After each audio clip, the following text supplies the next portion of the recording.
Hello friends, हमेशा की तरह आज भी मैं आपके लिए एक बहुत ही इंटरेस्टिंग स्टोरी लेकर आई हूँ। लेकिन वीडियो शुरू करने से पहले मैं आप सबको बहुत बहुत धन्यवाद कहना चाहती हूँ कि आप मेरी वीडियोस को इतना लाइक कर रहे हो।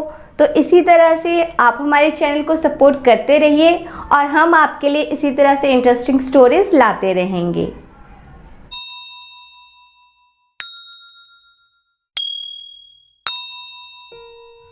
बहुत समय पहले की बात है। कश्मीर की खूबसूरत घाटी में एक राजा राज करता था। राजा का महल झेलम नदी के किनारे था। एक दिन राजा की रानी महल के झरोखे से बाहर देख रही थी।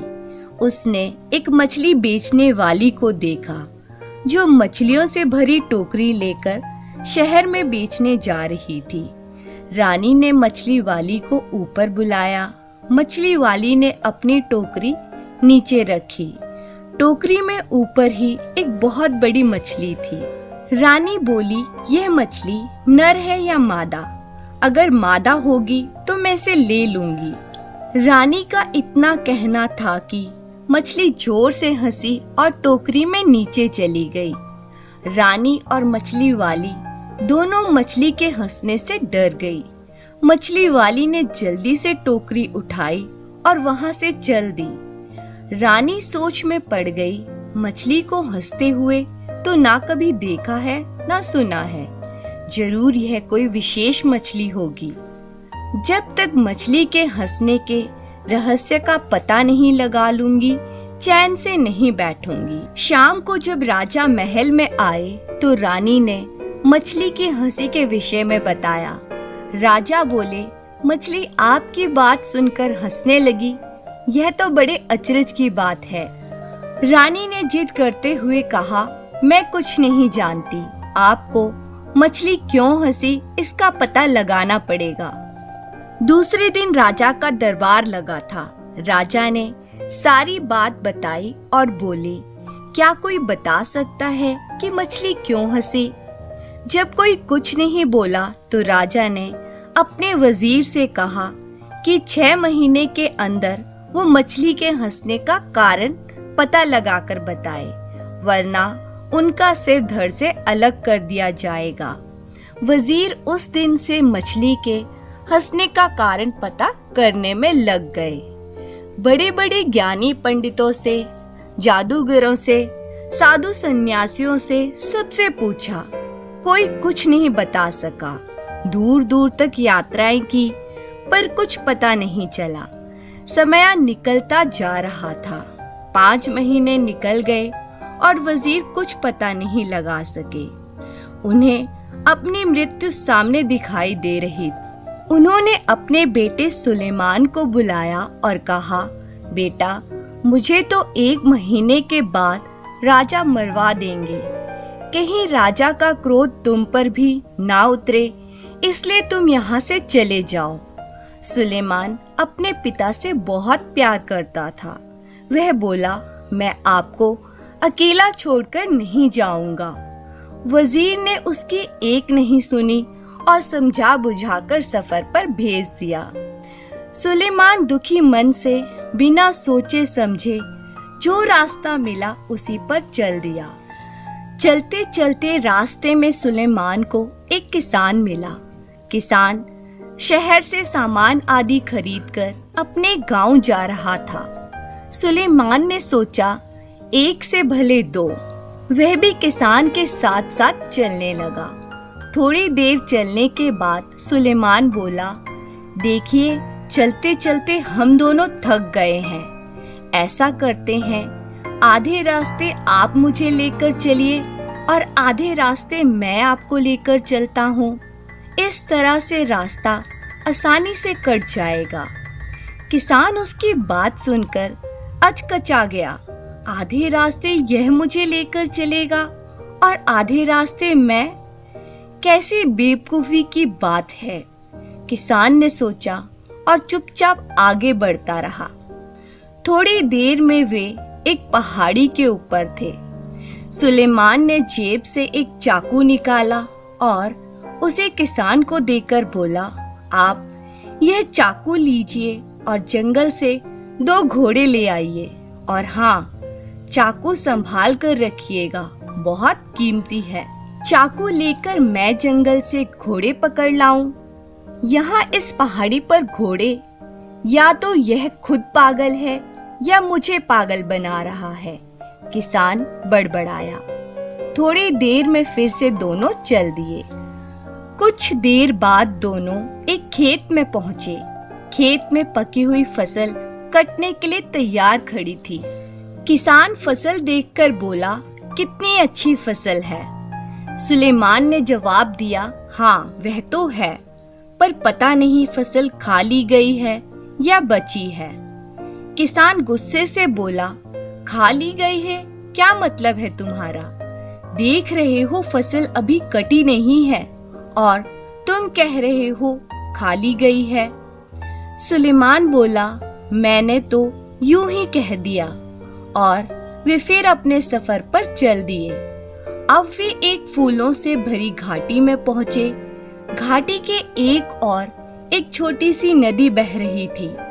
नदी के पार पहाड़ी थी जिस पर एक गांव दिखाई दे रहा था। किसान ने अपने जूते उतारे, पजामा ऊपर किया और नदी पार करने लगा। नदी अधिक गहरी नहीं थी, पर धारा बहुत तेज थी और तलहटी में ढेर सारे छोटे छोटे पत्थर थे। नदी पार करके किसान मुड़ा तो उसने देखा कि सुलेमान जूते पहने हुए ही नदी पार कर रहा था। किसान ने सोचा, सचमुच में ये पागल है। नदी पार करके दोनों पहाड़ी पर चढ़ने लगे।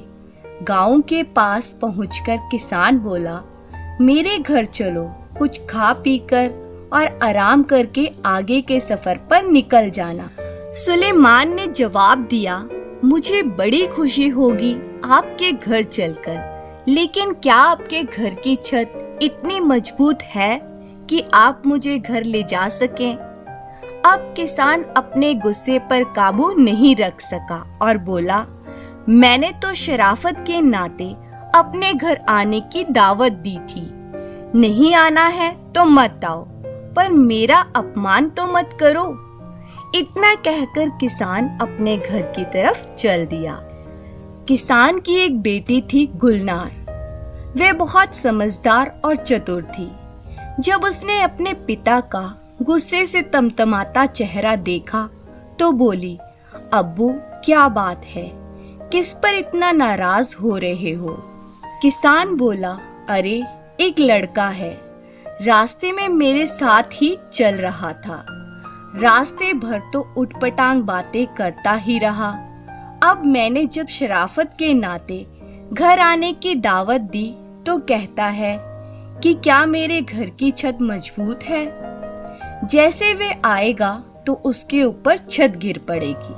अपने पिता की बात सुनकर गुलनार हंसने लगी और बोली, अरे अब्बू, छत कमजोर होने से उसका मतलब रहा होगा कि आपकी हैसियत ऐसी है कि आप उसकी खातिरदारी कर सकेंगे। जरूर वह किसी अमीर घराने का होगा। किसान ने सोचा तो उसे गुलनार की बात ठीक लगी। अच्छा बेटी, तो जरा उसकी उन बातों का भी मतलब बताओ जो वह रास्ते भर करता आया है। और किसान ने रास्ते का सारा हाल उसे बताया।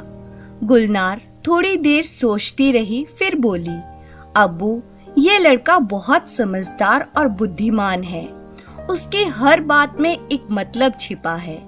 जब उसने कहा कि आधे रास्ते आप मुझे ले चले और आधे रास्ते वह, तो उसका मतलब था कि आधे रास्ते आप उसे कोई कहानी सुनाइए और आधे रास्ते वह सुनाएगा। इस तरह रास्ता आराम से कट जाएगा और किसी को थकान महसूस नहीं होगी। फिर किसान बोला, और घोड़े का मतलब? घोड़ों से उसका मतलब असली घोड़ों से नहीं था। उसका मतलब था कि जंगल से लकड़ी के 2 मजबूत टहनियां काट कर ले आइए, जो छड़ी का काम देंगी। चलते चलते थक जाने पर छड़ी का सहारा किसी घोड़े से कम नहीं होता। और फसल खा ली गई है से उसका मतलब था कि कहीं किसान ने साहूकार से कर्ज तो नहीं लिया है। अगर लिया होगा तो फसल सारी साहूकार उठा ले जाएगा, किसान को तो कुछ नहीं मिलेगा। किसान बोला, चलो तुम्हारी सभी बातें ठीक है, पर जूते पहनकर नदी पार करना तो पागलपन ही कहा जाएगा। गुलनार बोली, अब्बू मैं कई बार सोचती हूँ कि लोग जूते उतारकर नदी में क्यों जाते हैं। ऐसा करने से कोई नुकीला पत्थर उनके पैर में चुभ सकता है और वे गिर भी सकते हैं। जूते पहने रहने पर पैरों का बचाव तो होगा। अरे यह लड़का तो सचमुच में बहुत अक्लमंद है, मैं अभी उसे लेकर आता हूँ, कहकर किसान घर से निकल गया। इधर गुलनार ने सोचा क्यों ना वह भी लड़के की परीक्षा ले। उसने एक थाली में 12 रोटियां रखी, एक कटोरा खीर का भरकर रखा और दूध से लबालब भरा हुआ एक जग रखा। थाली नौकर को देकर बोली, यह थाली सुलेमान को देना और कहना कि साल में 12 महीने होते हैं, पूरे चांद की रात है और सागर में पानी लबालब भरा है। नौकर लालची था, उसने सोचा अगर मैं थोड़ा खाना खा भी लूं तो लड़के को क्या पता चलेगा। उसने एक रोटी खीर के साथ खा ली, फिर जग में से थोड़ा दूध पी लिया। फिर उसने जाकर थाली सुलेमान को दी और गुलनार का संदेश सुनाया। सुलेमान ने थाली रख ली और नौकर से कहा, आप अपनी मालकिन को शुक्रिया कहिएगा और कहिएगा कि साल में 11 महीने होते हैं, आधे चांद की रात है और सागर में पानी लबालब नहीं है। नौकर ने आकर गुलनार को सुलेमान का संदेश सुना दिया। गुलनार समझ गई कि नौकर ने थाली में से खाना खाया है। नौकर ने मान लिया कि उसने चोरी की है। किसान ने पूछा, यह बात तुम्हें कैसे मालूम पड़ी कि नौकर ने थाली में से खाने की चोरी की है? गुलनार ने कहा, अब्बू मैंने 12 रोटियां रखी थी, मतलब साल में 12 महीने। कटोरा भरकर खीर का था, यानी पूरे चांद की रात, और सागर में लबालब पानी, मतलब जग दूध से भरा है। सुलेमान ने कहलवाया, साल में 11 महीने हैं, मतलब 11 रोटियां, आधे चांद की रात, मतलब कटोरा आधा खाली है, और सागर में पानी कम है, मतलब जग में दूध कम है। किसान बोला, वाह तुम दोनों का जवाब नहीं। शाम को सुलेमान आया। खाना खत्म होने के बाद गुलनार ने सबको कहबा दिया। कहबा पीते पीते सुलेमान ने अपने पिता और मछली की हंसी के बारे में बताया और बोला, अगर जल्दी ही मछली की हंसी का रहस्य नहीं सुलझा तो मेरे अब्बू की जान चली जाएगी। क्या आप कुछ मदद कर सकती हैं? गुलनार चुप होकर थोड़ी देर सोचती रही। कुछ देर में उसके होठों पर मुस्कान आ गई। गुलनार बोली, चलिए मैं भी आपके साथ चलती हूँ। मछली के हंसने का रहस्य मैं राजा को ही बताऊंगी। सुलेमान गुलनार के साथ उसी वक्त अपने नगर की तरफ चल दिया। उसके पिता चिंता के मारे खाट से लग गए थे। सुलेमान को देखकर बोले, तुम क्यों आ गए? मैंने तुम्हें आने से मना किया था। सुलेमान बोला, अब्बू आपकी चिंता खत्म हुई। गुलनार मछली की हंसी का रहस्य समझ गई है। आप हमारे साथ फौरन राजा के पास चलिए। राजा ने पूछा, क्यों वजीर, मछली क्यों हंसी, कुछ पता चला? वजीर बोला, हाँ महाराज, इसका उत्तर यह लड़की देगी। गुलनार ने बताया, महाराज आपके महल में एक पुरुष स्त्री के वेश में रहता है। यह बात उस मछली को पता थी, इसलिए वह हंसी थी। राजा बोला, हमारे महल में पुरुष असंभव। गुलनार ने जवाब दिया, महाराज अभी इसका फैसला हो जाता है। अब उसने एक बड़ा सा गड्ढा खुदवाया। फिर महल की सारी दासियों को उस गड्ढे को कूदकर पार करने के लिए कहा। कोई भी दासी उस गड्ढे को पार नहीं कर सकी, सिवाय उस दासी के जो असल में एक पुरुष था। वह एक चोर था और राजा के महल में चोरी करने के इरादे से रह रहा था। राजा ने उसे कारागार में डलवा दिया। राजा ने गुलनार को बहुत सारी धन दौलत इनाम में दी और उसकी बुद्धिमानी की सराहना की। थोड़े दिनों में सुलेमान और गुलनार का विवाह हो गया। धन्यवाद।